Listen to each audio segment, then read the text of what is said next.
रुड़की राज्यसभा सांसद नरेश बंसल द्वारा एक प्रेस कॉन्फ्रेंस का आयोजन किया गया। इस अवसर पर सांसद नरेश बंसल ने कहा कि देश की वित्त मंत्री निर्मला सीतारमण ने 1 फरवरी को अपना लगातार छठा बजट पेश किया है।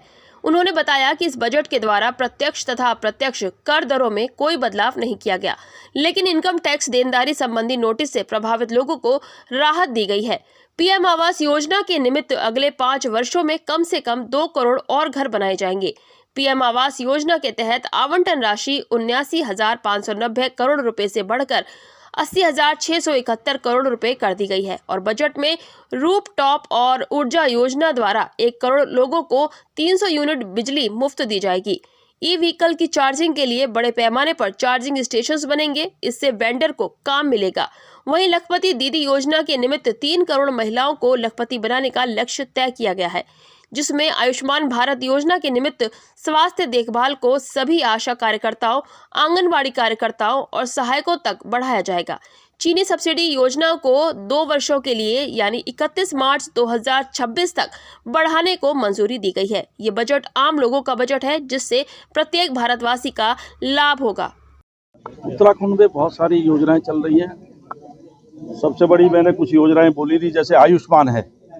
आयुष्मान में 5 लाख रुपए तक का गरीब आदमी को कैशलेस इलाज मिल रहा है। प्रधानमंत्री जन औषधि केंद्र के माध्यम से सस्ती दवाएं 50% से लेकर 90% तक मिल रही है और इनके केंद्रों की संख्या दुगनी करने का लक्ष्य है। हमारे प्रदेश में भी जैसे उज्ज्वला के गैस कनेक्शन हमने दिए हैं फ्री, तो उनमें 3 सिलेंडर फ्री साल भर में देने का काम भी हमारी प्रदेश की सरकार कर रही है। इस बजट में भी हमको 5,000 करोड़ रुपया लगभग मिला है, जिसमें से ऋषिकेश कर्णप्रयाग रेल लाइन के लिए 4545 करोड़ है, पिछले साल से 116 करोड़ ज़्यादा है। और हरिद्वार लक्सर रेल लाइन के दोहरीकरण के लिए भी एक हमको 145 करोड़ रुपए मिले हैं। इस प्रकार से सब क्षेत्रों में मिल रहा है। उत्तराखंड के लिए मोदी जी की विशेष कृपा रहती है। हमको जबरानी बांध केंद्रीय सिंचाई योजना के अंतर्गत मिला है, जिससे हमको 63 बिलियन यूनिट में बिजली मिलेगी। हमारी 1.5 लाख किसानों को लाभ होगा सिंचाई का। उत्तर प्रदेश और अन्य राज्यों को भी उसका सिंचाई का भी लाभ होगा, बिजली का भी होगा। लखवाड़ ब्यासी योजना हमको स्वीकृत हुई है। तो इस प्रकार से हमारे यहाँ ऋषिकेश कर्णप्रयाग पर काम हो ही रहा है, टनकपुर बागेश्वर पर काम हो रहा है। तो road connectivity, all weather road, rail connectivity, air connectivity, हमारे हेलीपैड बड़े हैं।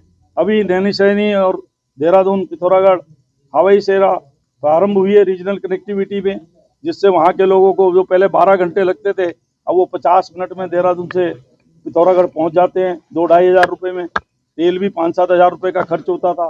तो इस प्रकार से हर प्रकार की दूरी कम करके, बुनियादी ढांचे को बढ़ा करके सब प्रकार के कामों में, चाहे वो हॉर्टिकल्चर हो, ऑर्गेनिक फार्मिंग हो, इंडस्ट्रियलाइजेशन हो, सब चीज़ों में, मेडिकल कॉलेज हो, सारी चीज़ों में उत्तराखंड को बराबर प्राथमिकता मिल रही है। IIM हमारे यहाँ है, IIT हमारे यहाँ है, मेडिकल कॉलेज हमारे लगभग छोटे जिलों को छोड़ दें तो हर जिले में मेडिकल कॉलेज हो गया है। 2 एम्स हमारे यहाँ है। तो इस प्रकार से सार्वजनिक रूप से जो हर व्यक्ति के काम आने वाली चीज़ें हैं, उन सब का विकास डबल इंजन की सरकार में होगा। ये सप्लीमेंट्री बजट आया है कि और बहुत अच्छा बजट आया है, सभी ने उसको देखा सुना। और मैं समझता हूँ कि जो हमारे प्रधानमंत्री ने कहा कि देश में 4 ही वर्ग हैं, गरीब व्यक्ति, युवा, महिला और अन्नदाता, सभी के लिए प्रावधान रखा गया है। और मैं समझता हूँ कि उत्तराखंड के लिए तो विशेष तौर पे खास प्रावधान रखे गए हैं। उत्तराखंड में चाहे रेल कनेक्टिविटी हो, चाहे हाईवेज हो, रोड कनेक्टिविटी हो, चाहे हमारे रनवेज हो, सभी के लिए बजट का प्रावधान है। और जब कनेक्टिविटी स्टेट की बढ़ेगी, समझता हूँ कि स्टेट तरक्की करेगा। और टैक्स में प्रावधान रखा गया है उत्तराखंड के लिए। काफ़ी बजट उत्तराखंड को अच्छा मिल रहा है। मैं इसके लिए धन्यवाद करता हूँ प्रधानमंत्री जी का और अपने मुख्यमंत्री पुष्कर धामी जी का।